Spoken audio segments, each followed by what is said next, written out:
Specific gravity.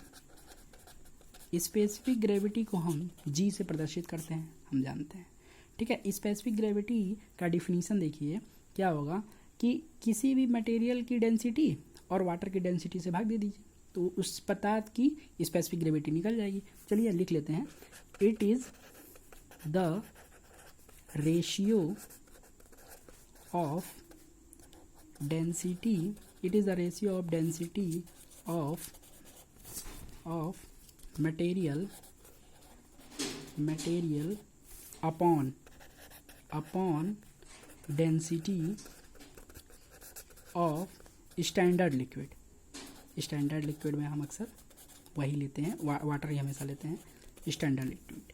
It is the ratio, ratio होता है density of material, जिस पदार्थ की डेंसिटी हमको पता हो उसको स्टैंडर्ड लिक्विड, ठीक है, डेंसिटी ऑफ स्टैंडर्ड लिक्विड से भाग दे देंगे तो उसकी हमें स्पेसिफिक ग्रेविटी पता हो जाएगी। जैसे अब हमको पता है स्टील की डेंसिटी कितनी होती है, 7850, ठीक, क्या होता है kg/m³, ठीक। इसको हम 1000 से भाग दे दीजिए, ठीक है, वाटर की डेंसिटी से भाग दे दीजिए kg/m³, ठीक है।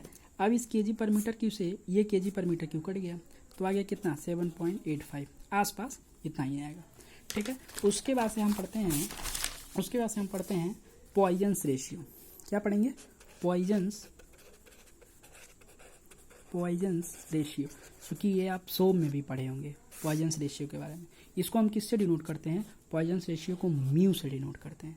इसका कंसेप्ट हम सोम में अच्छे से पढ़ेंगे, लेकिन फिर भी हम बता देते हैं। पॉइजन्स रेशियो को होता है, उसको क्या, पॉइजन्स रेशियो का जो डिफिनीशन होता है वो लेटरल स्ट्रेन अपन लॉन्गिट्यूडनल स्ट्रेन का रेशियो होता है, ठीक है।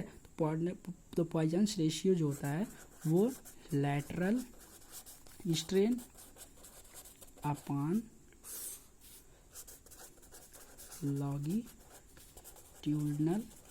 स्ट्रेन के रेशियो को पॉइजन्स रेशियो कहते हैं। इसकी कोई यूनिट नहीं होती है, क्योंकि ऊपर भी स्ट्रेन है नीचे भी स्ट्रेन कट गया तो कोई बचा नहीं, इसकी ये यूनिटलेस होता है, ठीक है, यूनिटलेस,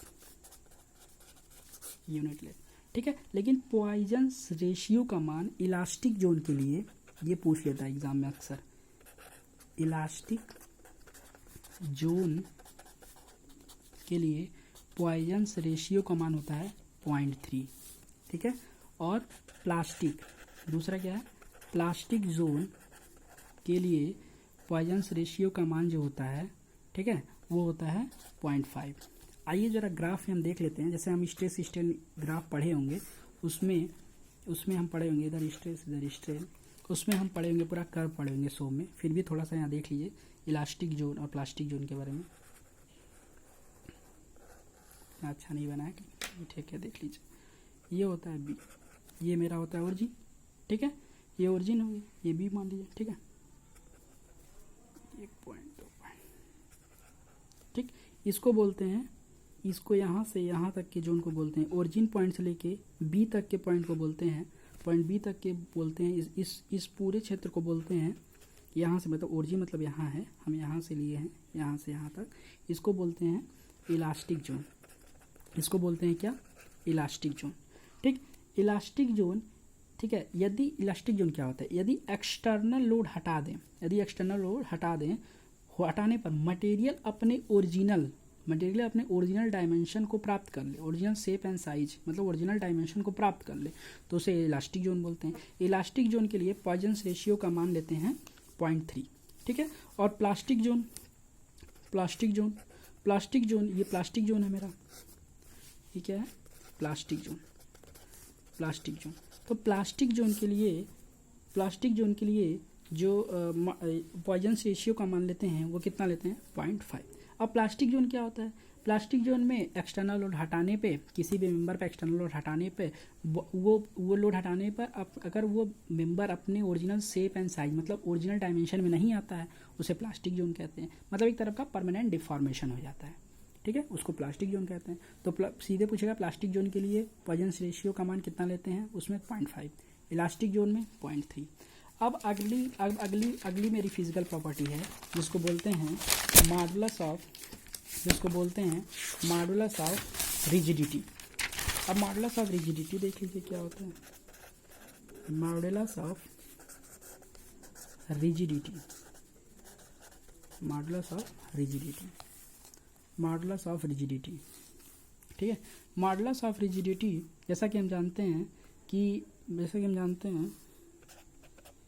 ठीक है, मॉडुलस ऑफ रिजिडिटी जो होता है हम जानते हैं ई बराबर होता है 2 × 10⁵ मेगा पास्कल, ठीक। अब हम सोम में कुछ रिलेशन पढ़े होंगे ई, जी और म्यू में।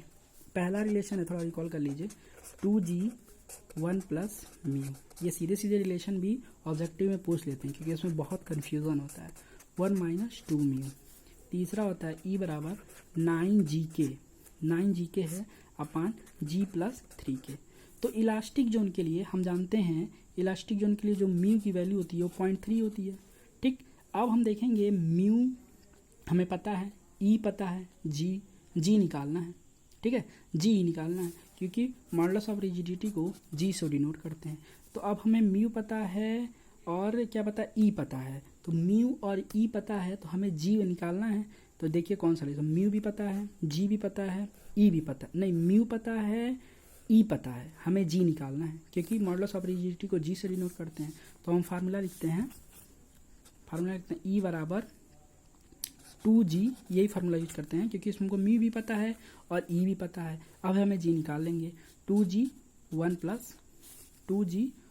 + म्यू, ठीक है, 2g 1 + म्यू।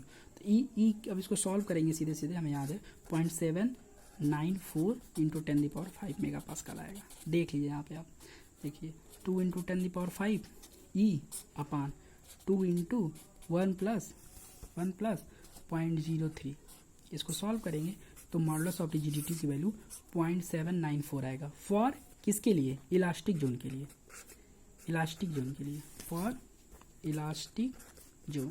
इलास्टिक जोन के लिए मॉडुलस ऑफ रिजिडिटी जी की वैल्यू जी से डिनोट करते हैं। इलास्टिक जोन के लिए सीधे आता है 0.794 × 10⁵ मेगा पास्कल। ये सीधे ऑब्जेक्टिव में पूछ लेता है।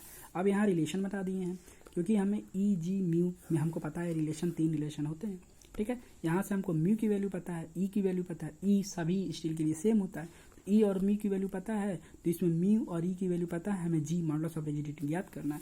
तो यहाँ हम कैलकुलेशन कर मॉडुलस ऑफ रिजिडिटी ज्ञात कर सकते हैं, ठीक है। अब अगली प्रॉपर्टी आती है, ये लास्ट है, ये अगली प्रॉपर्टी आती है कोफिशिएंट ऑफ थर्मल